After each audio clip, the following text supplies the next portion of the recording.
So after that play, you had said, you told the offense, you're going for 2 on the final drive if you score. But from the 7, I mean, and looking back, like, was there a point of no return where you lay down your sword and kicked the extra point? Do you regret at all the decision to go for it from the 7? Yeah, I told our offense, I think I said this before, and we're going for the win. And we're going to go down, we're going to score, and we're going for 2. And I wasn't coming off of that. So if it was like 10 or 15, like a holding penalty, you still would have gone for it? No, if we're getting outside the 10, no. Okay, that's why I'm asking. Outside the 10 every week, good on good. We do it every week. Man. O versus D. Man.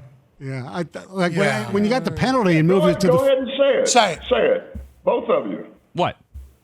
Say it. Say it, dude. Say what you want to say. I think from the 7, it's a low percentage play. I think your chances of winning are lower than if you kick the extra point. I would like you would say it to anybody else. I like that. I'm on the radio. Say it like you want to say it. Come on, I talk thought to it your was a friend. reckless decision. Thank you. Okay, but you don't regret it. No. No. I see him in his office on the phone. Mm-hmm.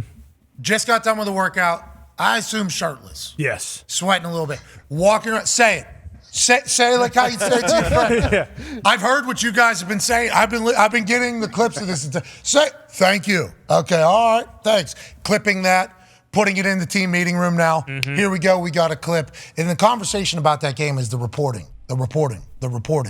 Now, the Dallas Cowboys get a huge win. They don't care about the reporting. Nope. But obviously, MCDC is still not thrilled about the loss to the Cowboys. And he's taking it on the shin for the decision-making of 4 straight 2-point conversion opportunities. Obviously, there was penalty, and then there was timeout, then there was another one, whatever. He was saying, we're going for it regardless. Can you walk us through the entire situation that happened with Detroit from the head coach's eyes, how Dan Campbell sees it, from the beginning of the game when they're talking to the refs, to the situation happening, to the fallout now afterwards where you're being mocked and ridiculed by people on the radio that you don't necessarily appreciate? Yeah, so game day, they're going to send 2 officials, not the white hat. They're going to send a line judge and a deep wing official into each locker room. Go through whatever you need to go through with the official. Trick plays. Special teams guy. I remember Midge had the iPad, had the Surface, the Microsoft tablet out. Okay, here's the deal. Here's how we're going to line up.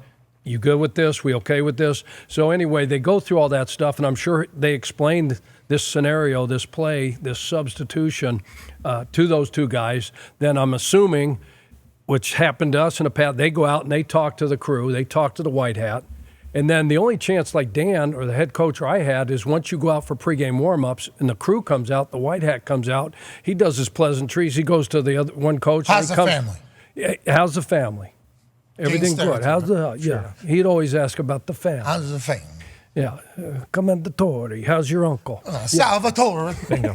So anyway, so then you have a chance. Hey, look, the guys talked to me, Dan, about the play, about your 2-point play, the situation, this, that, and the other. So they have a discussion about it. So I'm assuming Potentially talked about 2 times, which is why Dan is so potentially pissed. talked about it 2 times, and so I think both sides are assuming once we get to this, if this situation comes up, that's why you have those, discussions, and they do come up. It's like a play you can't defend all week. God, I hope they don't run that pass route. Guess what? It's coming. Whoa. Close. Whoa. Hey. AJ, so you can see why Dan Campbell's probably a little bit emotional about it all. And then you hear Big Frank. No, Big. Who's the guy that got all pissed off? Who said, I didn't report. I didn't Skip. Sorry, Big John Skipper. Big Skip said, I didn't say anything on the sideline. There's video of him reacting to the entire situation. It's like you could see why MCDC's incredibly upset. What a different convo that is, AJ, if that whole thing goes how it's supposed to go from Jump Street. Oh, my. Tirico had like a legendary call saying this is changing the franchise forever. Like, I think I even mentioned on the show, like I thought of Foxy instantly, how happy this guy was. And then to see it get sucked away from him so quickly, I'm glad.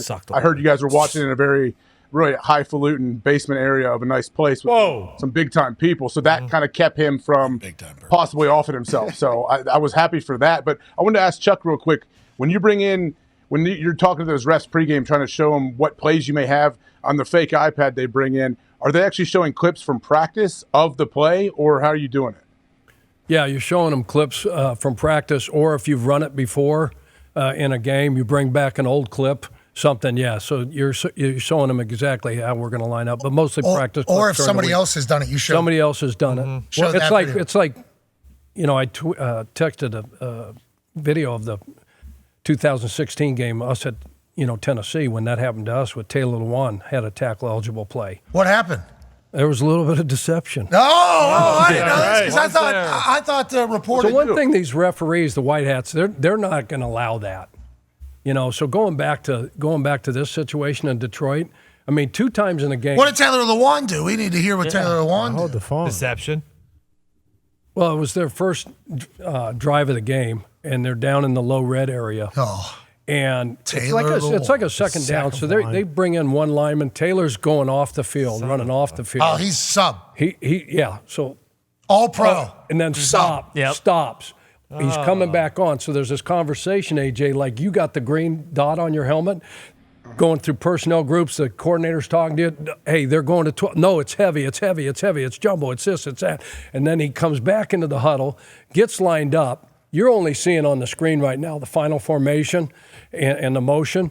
But by the time we get the call in, we're in a man coverage call. We're running like a jam front, a bear front, playing cover one, red cover one down there.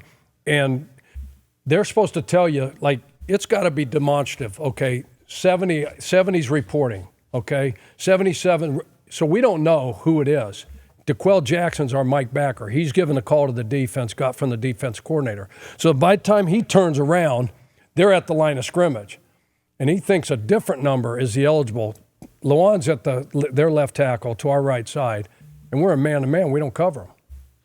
Because I think Walt Taylor Lewan. I think deception. and it was beautiful. Son of a. And it was fair. I mean, they did everything legal. The thing that They just eye candy. They just souped the it eye up. candy and all the different stuff and being at the line of scrimmage. We didn't have time, and the ref didn't have time, and our guys didn't have time to hear that it's 77. Because you know how they tell the defense 77, and then over the loudspeaker they announce it. Never heard any of that because the ball snapped and Taylor Lewan's dancing in the end zone. That's right. Hey, way to go, Taylor. Busting with the boys is also sweet. I love it. Absolutely love it. awesome. He's a legend, hilarious human being. He's like a model now, too. Yeah. Oh, yeah. And a phenomenal blackjack player.